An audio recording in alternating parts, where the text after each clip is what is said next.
Bayram, Peygamber Efendimizin ümmetine sünnet olarak belirlediği, ihya etmelerini istediği müjdelerden bir tanesidir. Yani İslam'da iki tane bayram var. Biri Ramazan bayramı.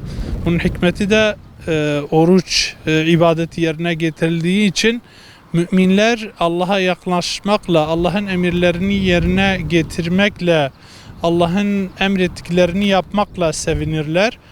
Ve bu sevinç de evet her oruç tutan, Ramazan'ı ihya eden, hakkıyla idrak eden Müslümanın hakkıdır. Yani bu gerekleri yerine getirmeyenleri de Allah ıslah etsin diyelim.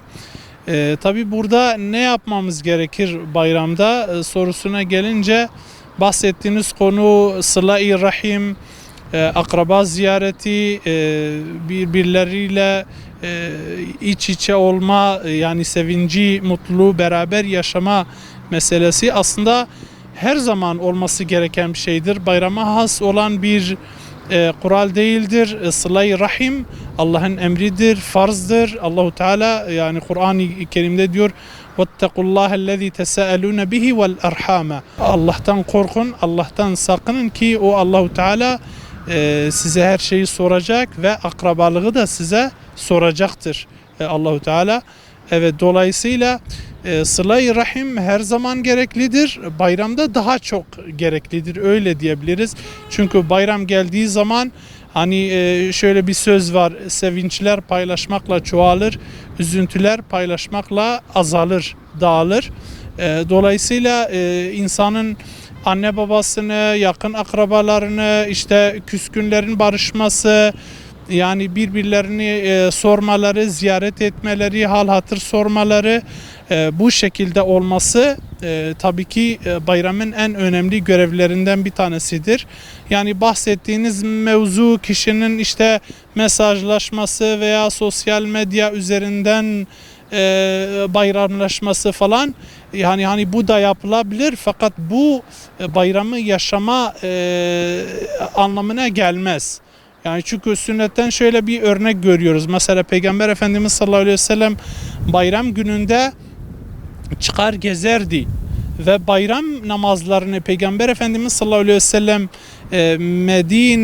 Medine-i Münevvere'de, camide değil, dışarıda, yani böyle şehrin dışında herkesin, kadınların, çocukların, herkesin iştirak edeceği şekilde Peygamberimiz sallallahu aleyhi ve sellem bayram namazı kıldırır ve bayramdan sonra gezerdi. Yani şöyle rivayet ediliyor: gittiği yoldan dönmüyordu, başka bir yoldan dönüyordu. Bu ne demek? Yani orada bir canlılık olsun, orada bir ziyaretleşme olsun, orada bir dertleşme olsun ki bu da en önemli vazifelerden bir tanesidir. Yani şu an Müslümanların bölük pörçük olmaları, birbirleriyle alakasız olmaları, kardeşliklerini, sıla-i rahimlerini yerine getirmediklerinden dolayı şu an zelil durumdalar. Allahu Teala o izzeti tekrar ümmete kazandırsın. Yani evet, bayramı yaşamak lazım ve aslında İslam'ın şiarından olan Ramazan aynı şekildedir, bayram aynı şekildedir. Bunları, bu dini simgeleri, dini şiarları ön plana koyarak, onunla uyum sağlayarak Allah'ın emrettiği şekilde yaşamamız, yaşatmamız, bunun için mücadele etmemiz gerekir. Allahu Teala gerçek bayramları tüm ümmete, Müslümanlara yaşatsın ve şimdiden bizi izleyen herkesin bayramını kutluyorum, mübarek olsun. Allahu Teala İslam aleminin tamamına gerçek mutluluğu, gerçek bayramı yaşatsın. İslam düşmanlarını kahru perişan etsin. Allah razı olsun.